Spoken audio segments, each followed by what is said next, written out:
다 함께 자리에서 일어나셔서 오늘 주신 하나님 말씀 우리 함께 봉독하도록 하겠습니다. 오늘 주신 말씀은 사도행전 2장 41절부터 47절까지의 말씀입니다. 사도행전 2장 42절부터 47절까지의 말씀 우리 다 같이 한 목소리로 읽겠습니다. 시작. 그들이 사도의 가르침을 받아 서로 교제하고 떡을 떼며 오로지 기도하기를 힘쓰니라. 사람마다 두려워하는데 사도들로 말미암아 기사와 표적이 많이 나타나니 믿는 사람이 다 함께 있어 모든 물건을 서로 통용하고 또 재산과 소유를 팔아 각 사람의 필요를 따라 나누어 주며 날마다 마음을 같이하여 성전에 모이기를 힘쓰고 집에서 떡을 떼며 기쁨과 순전한 마음으로 음식을 먹고 하나님을 찬미하며 또 온 백성에게 칭송을 받으니 주께서 구원받는 사람을 날마다 더하게 하시니라. 아멘. 우리 자리에 앉아주시겠습니다. 모든 교회들이 공통적으로 중요하게 여기는 5가지 교회의 기능이 있습니다. 그 기능들은 예배, 그리고 선교, 제자훈련 혹은 교육, 친교, 섬김 이렇게 5가지로 구분이 됩니다.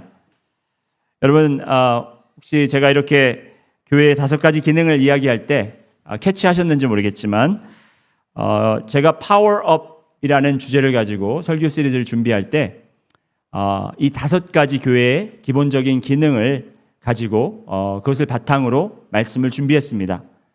곧 우리가 하나님 앞에서 하나님께서 우리의 인생의 여정에서 우리의 신앙의 생활을 정말 더 능력 있는 삶으로 살게 하기 위해서 하나님께서는 예배라는 것, 그리고 또 훈련이라는 것, 교육이라는 것, 그리고 전도와 선교라는 것, 그리고 섬김이라는 것, 교제라는 것 이렇게 저희에게 허락하셨다라는 것입니다. 다시 말씀드리면 이것을 우리가 교회의 5가지 기능이라고 저도 소개했고 많은 교회들이 그렇게 소개하지만 기능이라고 하면 교회에서 꼭 이것을 반드시 해야 된다라고 생각을 합니다. must do, have to do. 이거는 꼭 해야 된다. 예배를 우리는 꼭 드려야 된다. 그래서 오늘 주일 아침이 또 주일 아침이네. 가서 예배나 드려야 되겠다. 예배 꼭 드려야지. 이런 마음이 아니라 have to do가 아니라 get to do. 이거는 하게 되었다. 하게 되었다. 이거는 특권이라고 우리는 생각해야 된다는 것입니다. 교회의 기능이라고, 우리의 책임이라고, 우리가 가지고 있는 짐이라고 생각하지 마시고 우리가 예배를 드릴 수 있는 특권을 가지고 우리가 또 섬길 수 있는 특권을 하나님께서 주셨고 우리가 서로 교제할 수 있는 이 공동체를 허락하심을 주님께 감사하며 또 우리가 하나님의 복음을 세상에 알릴 수 있는 그러한 특권을 여러분에게 주셨다라는 것을 여러분께서 기억하시기를 바랍니다. 예배를 드리게 된다. 정말 그 기대감을 가지고 오늘도 내가 하나님을 만나겠구나 라는 우리가 기대감을 가지고 주님 앞에 나와야 되고 정말 주님께서 본인의 성품과 본인의 계획과 그리고 하나님이 누구이신지를 정확하게 우리에게 알려주시기 위해서 여러분보다 먼저 여러분이 이곳에 나오시기 전에 주님께서는 먼저 나와서 여러분이 주님을 만나시려고 하는 그 마음보다도 더 간절하게 여러분을 만나시기를 원하시는 그 주님을 우리가 생각하며 예배를 드려야 한다는 것이고 섬김에 대해서도 우리가 가지고 있는 재능이나 우리가 가지고 있는 시간을 쪼개어 그리고 물질을 쪼개어 드리는 것이 아니라 하나님께서 나의 생명을 포함한 모든 나의 소유권을 다 하나님께서 가지고 계시다라는 그 마음을 우리가 깨닫는다면 그 생각을 우리가 가진다면 얼마나 자유하고 얼마나 능력 있는 삶을 살지 모르겠습니다. 저희 자녀들만 봐도 저의 아들들이라고 생각하면 얼마나 속이 탑니까? 아유 저놈들 더 커서 뭐가 되려고 왜 이렇게 말은 안 듣나? 어떡하나? 이놈은 어떡하나? 저놈은 어떡하나? 이런 생각을 가지고 있지만 그 자녀들도 하나님의 자녀라는 것을 내가 분명히 인정할 때 거기서 자유가 온다는 것입니다. 거기서 능력을 우리가 갖게 된다는 것입니다. 우리의 재산도 마찬가지입니다. 내가 이 재산을 어떻게 지킬까? 내가 더 어떻게 모을까? 내가 더 어떻게 이것을 세이브할까? 저축할까? 이러한 생각을 하면 우리는 걱정과 염려에 빠질 수 있지만 이 주신 것도 하나님께서 주신 것이다 라는 생각을 가진다면 우리는 거기서 자유와 능력을 우리가 만끽하게 될 것입니다. 선교와 전도도 마찬가지로 우리에게 주신 burden, 짐이 아니라 정말 예수님을 우리가 알지 못하는 사람이었고 예수님을 만날 수 없는 사람이었지만 성령님께서 우리에게 임하셔서 예수님을 가르쳐 주시고 예수님이 누구이신지를 보여주시기 때문에 그 예수님을 우리가 증거할 수 있는 그 놀라운 특권을 여러분과 저에게 허락하셨다는 것입니다. 오늘은 친교에 대해 나누도록 하겠습니다. 여러분, 친교라고 하면 예배 마치고 이제 이 라비에 나가서 준비된 간식을 아니면 우리가 또 밥을 나눌 때는 식사를 나눌 때는 그 식사를 나눈 것을 친교라고 생각을 합니다. 그래서 우리 친교 부서도 이렇게 음식을 제공하는 부서다라고 생각하지만 정말 참된 친교는 오늘 성경에도 나와 있지만 오늘 말씀에도 나와 있지만 이 친교라는 단어를 헬라어로 코이노니아라고 합니다. 따라해 보실까요? 코이노니아. 코이노니아라는 단어 들어보셨을 것입니다. 이 코이노니아라는 단어는 공동으로 함께 나누다라는 의미를 가지고 있습니다. 더 나아가서는 공동체, 커뮤니티라는 의미와 더 가깝다라는 것입니다. 그러니까 우리가 예배 마치고 나가서 식사하는 그리고 교인들끼리 성도들끼리 교제하는 것이 친교가 아니라 정말 우리가 하나님의 부르심으로 함께 우리가 공통적으로 서로 나누고 우리가 함께 생활한다라는 그러한 의미가 담겨 있다라는 것입니다. 성도의 교제는 처음 말씀드린 교회의 기능 5가지를 전부 다 포함하고 있습니다. 그러니까 우리가 예배 따로, 선교 따로, 교육 따로, 전도 따로, 그렇게 섬김 따로 이렇게 생각하는 것이 아니라 이 공동체라는 것이 우리가 하나님이 부르셨을 때 우리를 예배의 공동체로 부르셨습니다.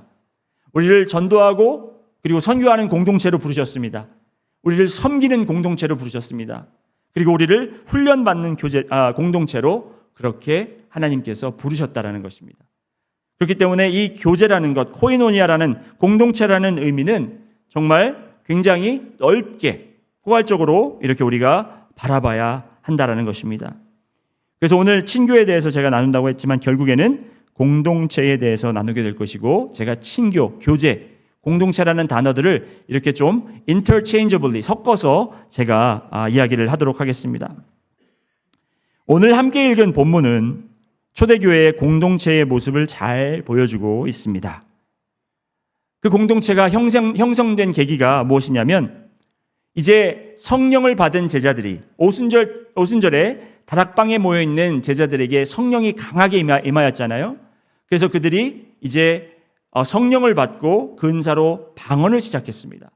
그 방언으로 그 오순절날 때 모인 모든 각 지역에서 지방에서 각 나라에서 각국에서 온 이 사람들이 자기가 살고 있는 그 나라의 언어로 각각 하나님의 복음을 들을 수 있는 놀라운 사건이 있었는데 그 이후로 이제 베드로가 거리에 나가서 제자들과 나가서 전도 혹은 말씀을 선포하기 시작합니다. 그 말씀을 듣고 회개하는 사람들이 모여서 형성된 것이 바로 공동체라는 것입니다. 41절 말씀 한번 보실까요? 41절 보시면 그 말을 받은 사람들은 침례를 받음에 이날의 신도의 수가 3,000이나 더하더라. 여러분 이렇게 한 번 설교를 했는데 3,000명이나 회심을 하고 성도가 됐다라는 거예요. 정말 놀랍지 않습니까? 우리 교회도 이런 일이 있으면 얼마나 좋을까요? 당장 우리가 이제 나가서 여기 켄무드 몰에 가서 막 전도하는데 3,000명이 막 교회에 등록하기를 원하고 그런다면 얼마나 기쁘겠습니까? 잡혀가지 않으면 다행이죠. 그죠? 그런데 좀 흥미로운 것이 뭐냐면 이 3,000명이 어떤 사람들 중에 3,000명이냐면은 정말 아까도 말씀드렸지만 세계 각국에서 온 사람들이었습니다. 9절부터 11절까지 말씀 한번 우리 함께 보시겠습니다. 9절부터 11절까지 우리 함께 읽겠습니다. 시작. 우리는 바데인과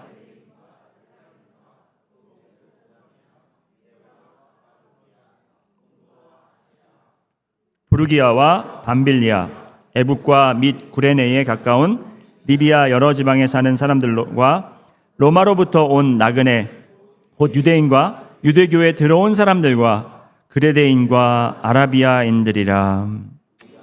예, 됐습니다. 거기까지만.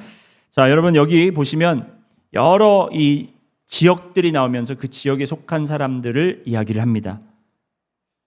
예수님께서 성령을 주신다고 약속하면서 뭐라고 말씀하셨나요? 예루살렘과 온 유대와 사마리아와 땅끝까지 이르러 내 증인이 되게 하리라. 이렇게 말씀하셨습니다. 그런데 지금 이미 오순절이라는 그 절기 때문에 이 모든 나라 사람들이 지금 예루살렘에 모여 있었다라는 것입니다. 그때 하나님께서 하필이면 그날 성령을 임하게 하셔서 이들이 방언하게 하시고 그 방언으로 예수 그리스도를 전파했다라는 것입니다. 이런 사람들이 함께 날마다 성전에 모이게 되고 또 가정에 모이게 되고 함께 떡을 나누게 되고 서로의 물건을 통용하게 됩니다. 이런 일이 어떻게 가능하겠습니까? 여러분, 이 일이 지금 현재 우리 교회도 가능하다고 믿으십니까?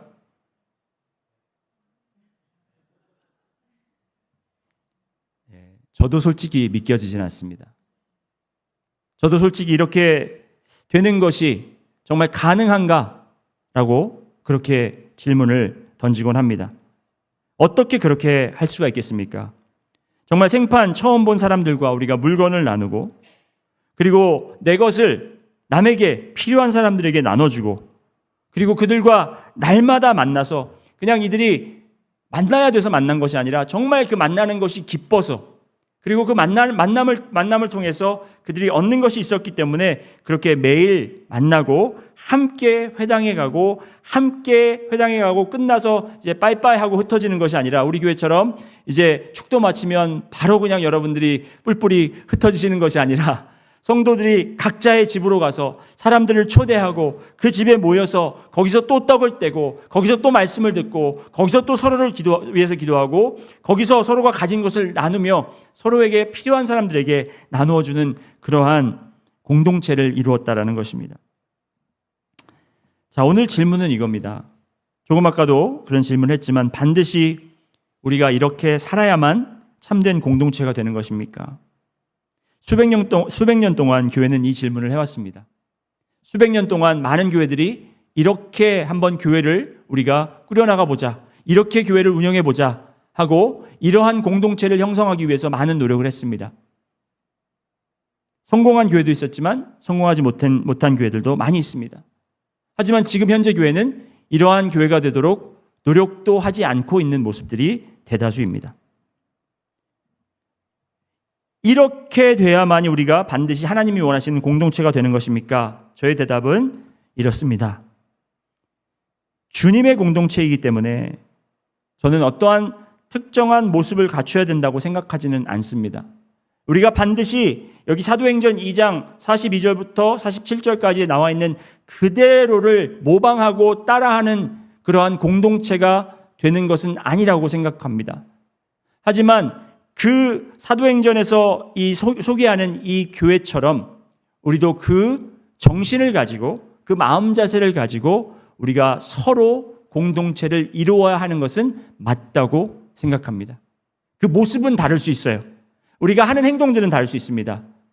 우리가 그 초대교회 같은 모습이 될 수도 있고 그 더 미치지 못하는 모습도 될 수 있고 그 이상으로 초월하는 모습도 될 수 있지만 그것이 딱 이런 모습이 되어야 된다라고 정해진 것은 아니라고 믿습니다. 하지만 우리가 이렇게 공동체를 통해서 파워업하는 여러분들이 되시기 위해서 정말 이 공동체를 통해서 어떠한 결과가 되었던 그 모습이 정말 하나님께서 우리 교회를 통해서 드러내실 것을 저는 분명히 믿습니다. 오늘 이제 본문으로 들어가서 제가 세 가지 이 공동체를 통해서 사도행전에 소개된 이 공동체를 통해서 세 가지 공동체의 이 코이노니아의 성격을 여러분들과 나누기를 원합니다. 첫 번째로 참된 코이노니아는 하나님의 말씀으로부터 시작됩니다. 하나님의 말씀으로부터 시작됩니다. 본문에 포함시키지는 않았지만 공동체가 어떻게 형성되었는지 우리 37절부터 한번 보실까요? 37절, 38절 말씀 한번 보시겠습니다. 그들이 이 말을 듣고 마음에 찔려. 자, 거기에 여러분 밑줄을 한번 치셔야 됩니다. 마음에 찔렸다. 말을 듣고 마음에 찔렸다고 합니다. 베드로와 다른 사도들에게 물어 이르되 형제들아 우리가 어찌할꼬 하거늘. 자, 아까도 말씀드렸지만 베드로가 말씀을 전하기 시작했습니다. 그 전한 말씀을 듣고 그들이 마음에 찔렸다고 합니다. 마음에 찔린 건 뭘까요? 뜨끔한 걸 이야기하는 건가요? 아닙니다. 말씀이 정말 그들의 하트를, 그들의 마음을 갈라놓았다라는 것입니다. 말씀이 찢겼다라는 것입니다. 여러분, 하나님의 말씀은 여러분의 마음과 여러분의 생각을 찢을 그러한 놀라운 권위와 놀라운 능력이 있다는 것을 믿으십니까? 그렇게 마음이 찔려서 자기들이 그동안 살아왔던 것, 자기들이 그동안 정말 이것이 나의 삶의 목표다라고 생각했던 모든 것들이 이제 뒤바뀌기 시작했습니다. 혼돈이 찾아오기 시작했습니다. 그러자 이 사람들이 이제 던지는 질문이 뭐냐면, 이제 그럼 어떻게 살아야 되는가? 나는 이제 어떻게 살아야 되는가? 그동안 본인들은 분명한 목적이 있었고 분명한 신조가 있어서 나는 이렇게 살아야 되겠다라는 그런 방향성을 갖고 살았던 사람들이 많았겠지만, 이날로 말씀을 듣고 그들의 삶이 뒤바뀌기 시작했습니다. 그래서 그들이 베드로를 찾아가서, 그리고 제자들을 찾아가서 우리가 어떻게 살아야 됩니까? 라고 물어봤더니 38절에 베드로가 이르되 너희가 회개하여 각각 예수 그리스도의 이름으로 침례를 받고 죄사함을 받으라. 그리하면 성령의 선물을 받으리니. 회개하라고 합니다. 돌이키라고 합니다. 회심이 아니에요, 여러분. 그 마음의 죄를 돌이키라는 것입니다. 자, 이제는 정말 마음의 죄를 뉘우치고 주님 앞에 나와서 정말 침례를 받으라는 것은 이제 만민이 보는 앞에서 나는 그리스도의 사람이다. 나는 새 생명이다. 나는 새로운 사람이다. 나는 거듭났다라는 것을 고백하라는 것입니다. 그렇게 될 때 성령의 선물을 받는다라는 것입니다. 여러분도 회개하셨죠? 주님의 말씀을 듣고 여러분도 뉘우치셨죠? 주님의 말씀을 듣고 여러분도 새 삶을 살겠다고 주님 앞에 고백하셨죠? 그렇다면 여러분에게는 성령을 선물로 주셨습니다. 41절에 그 말을 받은 사람들은 침례를 받음에 이날의 신도의 수가 3,000이나 더하더라. 여러분, 공동체는 우연히 생긴 것이 아닙니다. 우리가 원해서 생긴 것이 아닙니다. 능력 침례교회가 여러분 정말 어떤 한 사람이나 어떤 그룹, 예전에 여기 신시내티 학교에서 모였던 학생들이 모여서 생겨진 교회가 아니라 하나님의 말씀을 통해서 이루어진 공동체라는 것입니다. 어쩌다 보니 공동체를 이루게 된 것도 아닙니다. 내가 어쩌다 보니 신시내티라는 곳으로 오게 되었고, 어쩌다 보니 능력 침례교회라는 곳을 알게 되었고, 어쩌다 보니 이 교회에 나오기 시작했고, 어쩌다 보니 도움을 받기 시작했고, 어쩌다 보니 사람들과 만나보니 이거 괜찮네 하다가 성경 공부하고 이렇게 저렇게 하다 보니까 내가 주님을 믿게 되었고, 어쩌다 보니까 집사로 섬기게 되고 장로로 섬기게 되고 선교사로 파송받고, 이렇게 되는 것이 아니라는 것입니다. 능력 침례교회, 이곳은 나와 잘 맞는 사람들이 있어서 내가 만나고 자주 만나다 보니까 친하게 지내게 되었더니 이것이 곧 공동체가 되었다라는 것이 아니라, 여기는 하나님께서 여러분 각 사람 한 사람들을 하나님의 말씀을 통해서 만져주셨고 여러분들의 마음을 찢어 놓으셨다라는 것입니다. 거기에 여러분들이 응답하셨고 반응하셨고 여러분들이 죄를 고백하셨고 주님을 구주로 영접하셨을 때 성령님이 여러분들을 이곳에 모아주시고 교회로 불러주시고 세워주셨다라는 것입니다.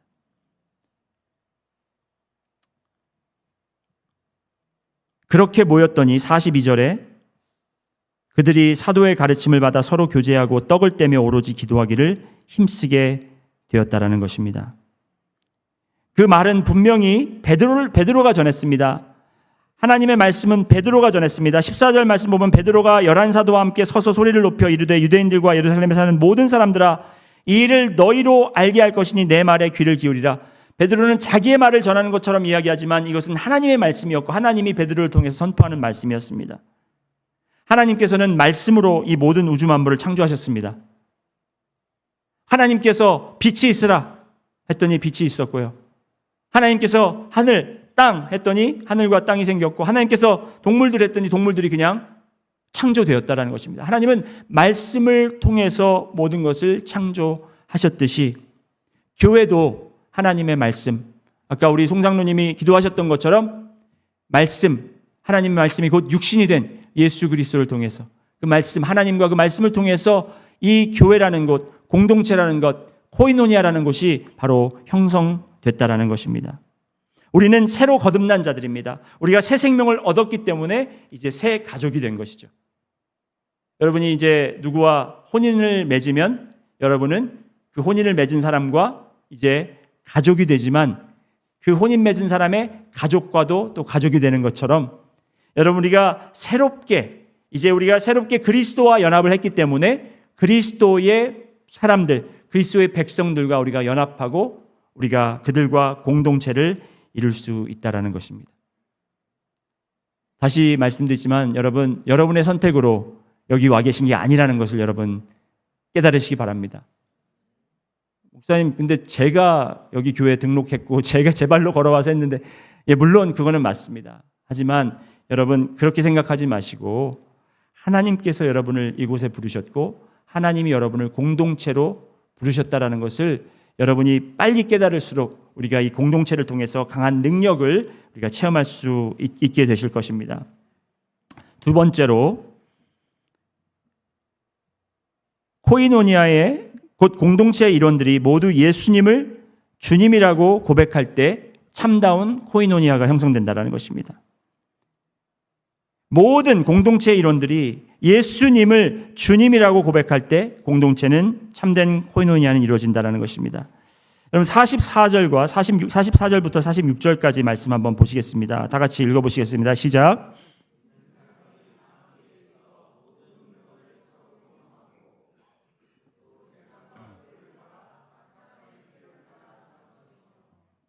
날마다 마음을 같이하여 성전에 모이기를 힘쓰고 집에서 떡을 떼며 기쁨과 순전한 마음으로 음식을 먹고. 네. 자, 46절, 날마다 마음을 같이하여 성전에 모이기를 힘쓰고 집에서 떡을 떼며 기쁨과 순전한 마음으로 음식을 먹고. 그거는 괜찮습니다. 할만합니다. 자, 바로 그 전절에 가면 재산과 소유를 팔아 각 사람의 필요를 따라 나눠주며. 벌써 한숨이 나오시죠? 이거가 가능할 수 있을까? 44절 보면 또 믿는 사람이 다 함께 있어 모든 물건을 서로 통용하고. 서론에도 말씀했지만 날마다 함께 모여 가진 모든 것을 서로 통용하는 것이 어떻게 가능할 수 있겠습니까? 지금 당장 제가 이 말씀을 전달하고 여러분 이렇게 해야 됩니다. 우리가 이렇게 살아야 됩니다. 이게 하나님 말씀이니까, 그러면 여러분 당장 내일부터 여러분 가지고 계신 거 다 팔아서 우리 함께 나누실 자신 있으십니까? 그래서 제가 그렇게 오늘 말씀을 안 전달하려고 합니다.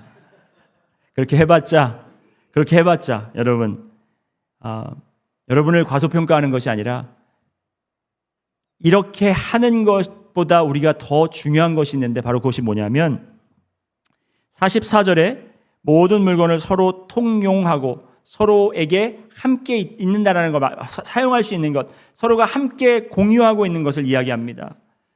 여기에서는 자기 자신들이 가지고 있는 것들을 다 팔아서 하는 것이지만, 여러분 우리가 중요하게 알아야 되는 것은 뭐냐면, 우리가 우리의 것을 팔기 전에 우리에게는 이미 우리를 공통적으로 모아주시고 우리가 함께 소유한 모든 공동체에 속한 사람들이 이미 우리가 함께 소유하고 그 소유한 것 때문에 우리가 함께 할 수 있다라는 그러한 분이 있는데, 바로 그 이름은 예수 그리스도라는 것입니다.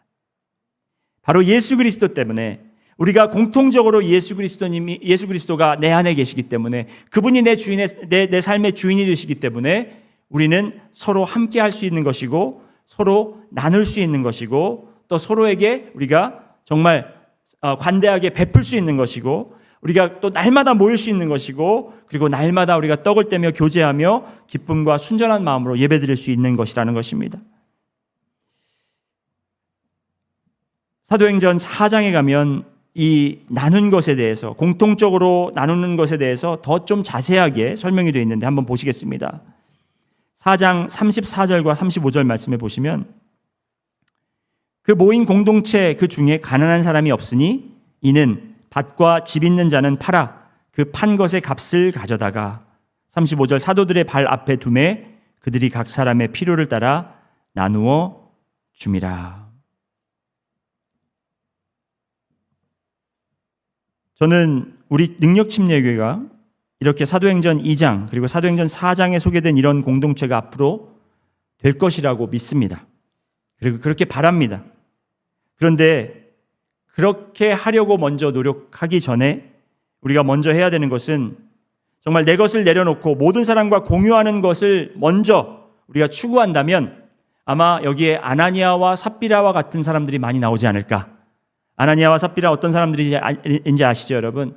5장에 소개되는 아나니아와 삽비라는 그들도 마음에 어떠한 감동이 있어서 많은 사람들이 다 자기 것 땅과 소유물을 팔아서 이렇게 사도들에게 갖다 주는데 우리도 그렇게 해야 되지 않을까? 그래서 팔았습니다. 팔았는데 그걸 가지고 가려니까 아깝거든요. 그래서 절반을 떼서 절반을 드리고 절반은 자기들이 가지게 됩니다. 그들은 죽게 되죠. 그들은 행위에 먼저 초점을 맞춘 것입니다. 우리는 이렇게 행위에 초점을 맞추는, 여러분들에게 억지로 그렇게 하라고 하는 것이 아니라 여러분들이 정말 주님이 여러분의 주인이 되셨다라는 것을, 그리스도가 여러분의 주인이 되셨다라는 것을 여러분이 날마다 기억하고 날마다 정말 여러분들이 내 자신을 부인하고 나의 것을 주님 앞에 드리면 우리가 자연스럽게 이렇게 교회가 형성되지 않을까, 공동체가 형성되지 않을까, 저는 그렇게 생각합니다.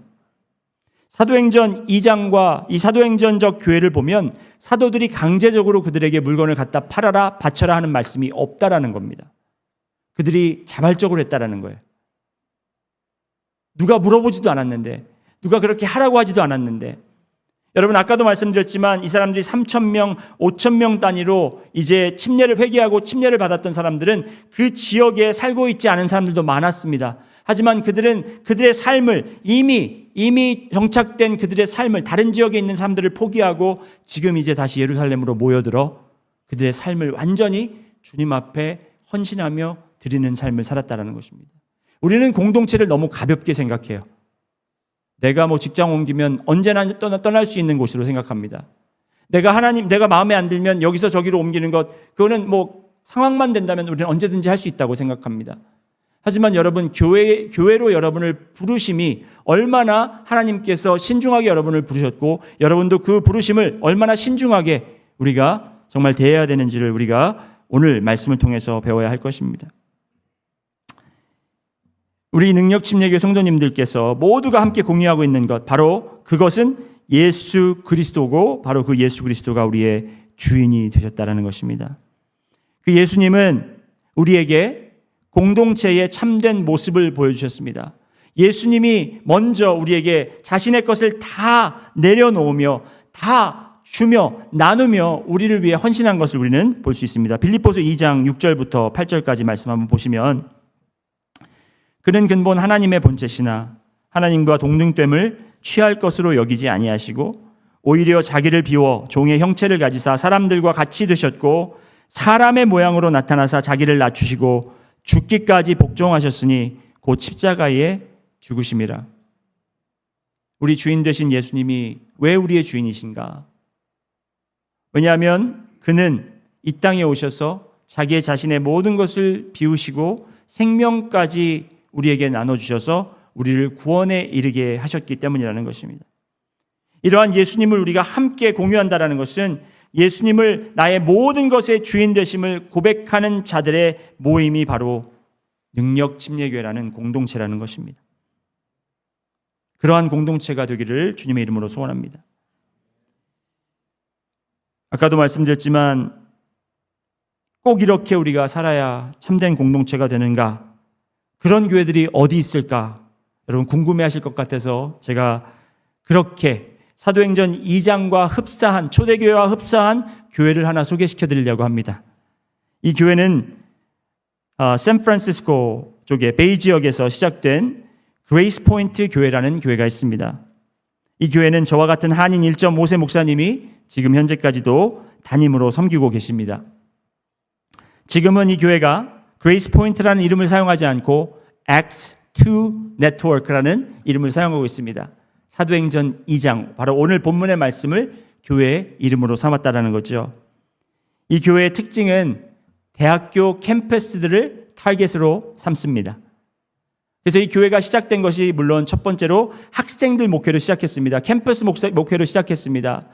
목사님, 지금 현재 목사님인 에드캉 목사님은 그 교회에 이제 전도사도 아니었고 평신도였을 때 그 학교에 오는 UC 버클리에 오는 학생들을 자기 집에서 묵게 하고 그 같이 공동 생활을 하면서 그들을 먹이고 그들을 날마다 훈련시키고 말씀으로 양육시키는 사역을 하셨습니다. 그러면서 그가 목사님이 된 거죠. 그렇게 시작된 교회가 지금은 70개의 미국 내의 메이저 유니버시티에 지금 교회를 개척하고 120개의 캠퍼스 사역을 하고 있습니다. 팬데믹 기간 동안 많은 교회들이 문을 닫을 때 이 교회는 30개의 교회를 개척했습니다. 어떻게 이렇게 할 수 있습니까? 그들이 아까도 말씀드렸지만 그들이 타겟을 삼는 사람들은 대학교 1학년생들, 못 모르고 들어온 대학교 1학년생들을 데려다가 밥을 먹이고 그리고 잘 섬겨줘서 그들이 복음을 듣게 하고 그들이 이제 복음이 들어가서 본인들이 예수를 그리스도로 영접했을 때 이들의 삶의 방향은 바뀝니다. 대학교 들어가면 어떤 전공을 할까? 내가 이 전공을 해서 어떤 커리어를 쌓을까? 이 걱정을 하는데 이제 이 그레이스 포인트, X2 네트워크에 들어온 학생들은 내가 하나님께서 나를 이 대학교에 보내셨는데 내가 나에게 주신 이 재능을 가지고 내가 하나님을 어떻게 섬길까 해서 졸업할 때 이 친구들이 다른 지역으로 가서 좋은 직장을 찾고 더 보수를 많이 해주는 직장을 찾는 것이 아니라 그 지역에서 자기들이 찾을 수 있는 커리어 오퍼튜니티를 찾아서 그곳에서 섬긴다고 합니다. 제가 아는 목사님 딸은 이 교회에 속해 있는데 대학교 3학년 때 아버지도 목사님인데 너 차가 필요하니까 차를 사줄게 그랬더니 이 친구가 뭐라 그랬는지 아세요? 자매예요. 대학교 3학년짜리 자매 여자아이가 아빠 미니밴 사주세요. 왜 미니밴? 왜냐하면 제가 지금 교회 리더로 섬기고 있는데 학생들 싣고 다녀야 되거든요. 그러한 헌신이 정말 모든 학생들에게 전염되는 것처럼 그렇게 사역을 하는 아름답고 멋있고 놀랍게 사역하는 교회가 있다라는 것입니다. 그래서 그들이 직장을 잡고 그곳에 남아서 이제 교회를 그들은 또 학생들을 돕고 학생들을 섬기고 또 학생들이 커서 또 자라면서 교회가 엄청나게 성장을 했잖아요. 그러면 그 교회가 성장한 것을 그친 것이 아니라 이제 다른 곳에 가서도 다른 캠퍼스에 가서도 이런 똑같은 사역을 하기 원한다. 30명 정도 발런티어 할 사람이 있느냐? 자원할 사람도 있느냐? 이제 30명, 50명들이 이제 손을 들고 자기들이 자원합니다. 저희가 갈게요, 목사님. 그럼 지금 있는 직장은 어떻게 합니까? 지금 있는 직장은 제가 사표를 내고 그곳에 있는 직장을 찾겠습니다. 그래서 그들이 그곳에 가서 개척 멤버가 돼서 교회 개척을 하고 또 그들이 잘하면 또 거기서 또 개척 멤버를 보내서 개척하고 해서 지금 70개의 교회가 그렇게 개척이 됐다라는 것입니다. 또 하나 정말 너무나 멋있는 사역을 하는 이유가 뭐냐면 이 캠퍼스 교회는 주일 오후나 토요일 저녁에 예배를 드립니다. 일부러. 왜냐하면 주일 오전에는 지역교회에 가서 어려운 지역교회에 가서 이 학생들을 보내서 그 교회에 혹시 어린이 사역부가 없는 교회, 어린 사역자가 없는 교회, 유th 사역자가 없는 교회들을 찾아가서 그들이 그 교회를 지역교회들을 섬기게 합니다. 교회 리더들은 자기의 집, 이 그레이스 포인트의 리더들은 집에 똑같은 락 코드가 있습니다. 락 박스가 있습니다. 그래서 그 번호를 서로 공유합니다. 자기 집 락 번호를 서로 공유합니다. 왜냐하면 학생들을 데려다가 이제 밥을 먹이는데 뭐 밥이 부족하다. 그럼 옆집 누르고 들어가서 밥통을 가지고 옵니다. 얼음이 부족하다. 그 집에 가서 냉장고를 열어서 얼음이 있는지 확인하고 가져다 씁니다. 학생들에게도 집 코드를 내줍니다. 자기가 관리하고 있는, 자기가 정말 목양하고 있는 학생들에게는 그 코드를 줘서 언제든지 그들이 와서 배고프면 밥을 꺼내 먹고 언제든지 와서 생활할 수 있도록 그렇게 리더들은 섬깁니다. 믿어지지가 않으시죠? 저는 직접 가봤습니다.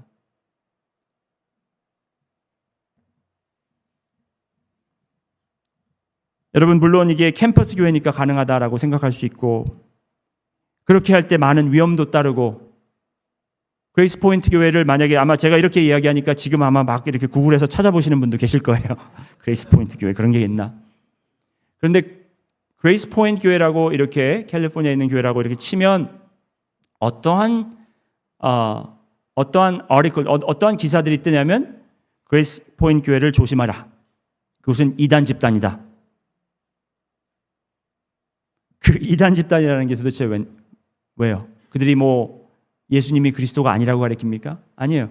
단지 집단 생활을 하고 있기 때문에 세상과 너무나 다른 교회들과 너무나 다른 모습을 갖추고 있기 때문에 그 교회가 이단이라고 합니다. 여러분, 하지만 그 교회는 성경에서 말하는 교회와 별 다를 바가 없는 교회라고 저는 그렇게 생각합니다. 저희 교회에도 그런 기사가 한번 났으면 좋겠어요. 능력 침례 교회는 이단 교회가 같다. 왜? 사람들이 너무 가깝게 지낸다. 거기 한번 빠져들면 사람들이 헤어나질 못한다. 맨날 모이기를 원한다. 맨날 서로 밥 나눠 먹고 도대체 뭐가 좋은지. 아멘. 여러분, 마지막으로 코이노니아의 능력은 성령님의 인도하심에 순종할 때 이루어집니다. 43절 말씀 보시면 사람마다 두려워하는데 사도들로 말미암아 기사와 표적이 많이 나타나니라고 기록되어 있습니다. 여기에 보면 사도들이 말미암았다고 하지만 기적과 표적을 행하시는 이는 바로 성령님이십니다. 성령 하나님이십니다. 어떤 기사와 어떤 표적이 일어났는지는 우리가 다 예를 들지는 않지만 3장에 보면 안진뱅이가 이제 구걸을 하고 있을 때 베드로가 지나가면서 그를 일으켜 세우는 장면이 기록되어 있습니다. 그러한 기적과 그러한 표적들이 많이 일어났다는 거예요. 그런데 왜 우리 교회에서는, 왜 우리는 그런 체험들을 못하고 있습니까? 여러분, 왜냐하면 우리가 그런 기적들을 보려고 하는 것이 아니라, 지난주도 말씀드렸지만 성령이 역사하시는 방법은 우리가 그 성령을 통해서 예수 그리스도를 증거할 때 그 능력은 임하게 되어 있습니다. 성령님이 우리에게 예수님을 증거하시고 우리가 그 만난 예수님을 증거할 때, 정말 그 증거할 때 필요한 모든 것을 성령님께서 공급해 주실 것이라는 것입니다. 그래서 우리가 정말 아픈 자들을 찾아가서 주님을 증거하기 위해서 우리가 아픈 자들을 찾아가서 그들을 위해서 기도할 때에 낫는 역사가 있을 것을 믿습니다. 그리고 억눌린 자들이 정말 자유할 것을 믿습니다. 그리고 외면되고 외롭고 떨고 슬퍼하는 사람들이 기쁨으로 회복될 것을 믿습니다. 그러한 능력과 기적들이, 표적들이 일어날 것을 믿습니다. 하지만 그렇게 되지 않을지라도 예수 그리스도는 증거될 것입니다. 그렇게 우리가 섬기고 그렇게 우리가 순종해야만이 정말 교회의, 공동체의 온전한 모습으로 우리가 찾아갈 수 있다는 것입니다. 47절 말씀에 보면 하나님을 찬미하며 또 온 백성에게 칭송을 받으니 주께서 구원받는 사람을 날마다 더하게 하시니라. 여러분, 사도행전에 나오는 초대교회는 성도들이 모여서 정말 모인 사람들끼리 너무나 좋고 함께 찬양 열심히 부르고 은혜가 충만하였더라, 이렇게 말하는 구석이 하나도 없다라는 겁니다. 그들이 모였을 때 하나님이 증거가 되고 예수 그리스도가 증거되고 성령의 역사가 증거되면서 주님을 믿지 않는 사람들이 많이 더해졌다라는 것을 우리가 볼 수 있습니다. 성령님이 임하셔서 증인되는 능력을 받은 자들이 모였으니까 당연한 결과는 믿는 자들과 구원받는 자들이 늘어나는 것이겠죠. 자, 이제 말씀을 정리해 봅니다. 능력의 공동체는 첫 번째로 하나님의 말씀으로 시작되었습니다. 그리고 두 번째로 예수님이 주인 되심을 공통적으로 나누고 있습니다. 그래서 성령님께서 그 공동체를 인도하십니다. 바로 이 공동체는 교회에서 하는 한 기능적 행사나 기능적 프로그램이 아니라 삼위일체 하나님이 함께 일하시는 것이 증거로 나타나는 것이 바로 공동체라는 것입니다. 내가 편한 사람들과 내가 좋아하는 사람들끼리만 함께 하는 것은 우리가 뭐라고 하죠? 친목이라고 하죠. 친목입니다. 하지만 참되고 능력 있는 친교, 코이노니아를 이루려면 우리 또한 함께하고 서로 각자의 것들을 내려놓고 내가 나의 삶의 주인이 아니라는 것을 고백하고 우리의 것을 서로를 위해서 나누는 그런 삶을 살아야 한다는 것입니다. 여러분, 우리는 완전한 공동체를 추구한다기보다는 주님께서 원하시는 공동체가 될 수 있도록 하루하루 우리가 더 노력하는 우리 능력 침례교회가 되어야 할 것입니다. 스펄전 목사님을 여러분, 제가 목양 칼럼에서 이렇게 따오는 스펄전 목사님의 아침 묵상이라는 그 묵상을 적으신 찰스 스펄전 목사님이 있습니다. 유명한 설교자죠. 그리고 목회자입니다. 어느 젊은 청년이 스펄전 목사님을 찾아와서 자신의 고민을 꺼내면서 이렇게 요청을 했다고 합니다. 목사님, 저는 교회 생활하는 것이 너무 힘듭니다. 제가 찾아가는 교회마다 너무 저를 힘들게 하고 교회 생활하는 것이 너무 지칩니다. 늘 시험을 받게 되고 넘어지게 됩니다. 목사님께서 정말 건강하고 문제없는 그런 교회 하나 소개시켜 주실 수 있나요? 했더니 스펄전 목사님이 이렇게 빙그레 웃으시면서 그 청년에게 이렇게 대답했다고 합니다. 그런 교회 찾으면 꼭 나에게도 알려주게. 나도 그런 교회 교인이 되고 싶다네. 그런데 혹시 그런 교회를 찾게 되면 자네는 절대로 그 교회에 속하지 말게. 그랬더니 이 청년이 의아해서 목사님 왜 그렇죠? 왜냐하면 그 완벽한 교회가 자네 때문에 문제가 있는 교회가 될 테니 말이야. 여러분, 완벽한 공동체는 없습니다. 지금도 제가 이렇게 말씀을 하지만 그렇다고 해서 우리 교회가 더 나은 공동체가 될 거라는 그러한 저는 이상적인 생각은 하지 않습니다. 그렇지만 제가 바라는 것은 무엇이냐면 여러분이 이 말씀을 듣고 한 사람 한 사람, 내가 먼저, 여러분이 먼저, 당신이 먼저, 정말 내가 이 공동체가 온전한 공동체가 되기를 기다렸다가 이제는 이때쯤은 내가 이 공동체에 정말 완전히 올인할 수 있겠구나 이렇게 생각하는 것이 아니라 내가 먼저 하나님의 말씀을 듣고 그 말씀 때문에 내 마음이 정말 온전히 찔림을 받고 주님께 회개하며 내가 주님을 그리스도로 영접하는 그러한 삶을 사는 사람이라고 내가 고백하고 또 예수 그리스도가 나의 주인이 되었기 때문에 내가 가지고 있는 모든 것, 이것이 나의 시간과 나의 물질과 나의 자녀와 그리고 나의 가족과 나의 친구들, 나의 직장이 아니라 모든 것이 하나님의 것이다 라고 내가 날마다 고백하며 내려놓는 그런 훈련을 하는 자들이 이제 성령님의 인도하심을 따라 정말 주님께서 가라 하시면 어디도 가고 주님께서 전하라 하면 무엇이든지 전할 수 있는 그러한 순종하는 마음가짐을 한 분씩 한 분씩 가지게 된다면 사도행전 교회가 그랬듯이, 여러분, 사도행전은 교회가 이렇게 될 겁니다 하고 비전 소개를 하고 그렇게 시작된 것이 아니라 하나님의 능력으로 바로 그렇게 된 것처럼 우리 교회도 그렇게 성령님이 운행하시는, 인도하시는 교회가 될 것을 저는 분명히 믿습니다. 마지막으로 한 가지 더 제가 여러분들께 도전을 드리고 오늘 말씀을 마치려고 합니다. 저는 사실 오늘 이 말씀을 준비하면서 목장 생각을 많이 했어요. 목장이 이제 이런 공동체 생활을 해야 된다라는 그런 이제 제가 말씀을 그런 방향으로 제가 준비를 하고 있다가 오늘 말씀을 제가 준비를 마치면서 이런 생각이 들더라고요. 오늘 배운 이 진리들을, 이 세 가지 진리, 하나님 그리고 예수님, 성령님이 함께 하시는 이 공동체의 진리를 우리가 가지고 있는 프로그램에 도입하는 그런 행동을 하지 말자. 그렇게 하지 말고 여러분께서 자연스럽게 만나는 만남들 있잖아요. 자연스럽게 이루어지는 만남. 오늘 떡볶이 했는데 와서 먹을래? 뭐 여기도 부르지 저기도 부르지. 그런 모임들 있잖아요, 여러분. 오늘 무슨 벵글스 슈퍼볼 올라갔다는데 우리 같이 한번 볼래? 피자 먹으면서 이런 모임들 있잖아요. 아니면 그냥 우리 함께 그냥 같이 티타임 할래? 이런 모임들, 만날래? 이러한 모임들 속에 자연스럽게 형성되는 성도들 간에 자연스럽게 형성되는 이러한들 모임들 속에 여러분들께서 항상 이 세 가지를 기억하시고 세 가지를 첨부하신다면 그것이 온전한 공동체가 아닌가.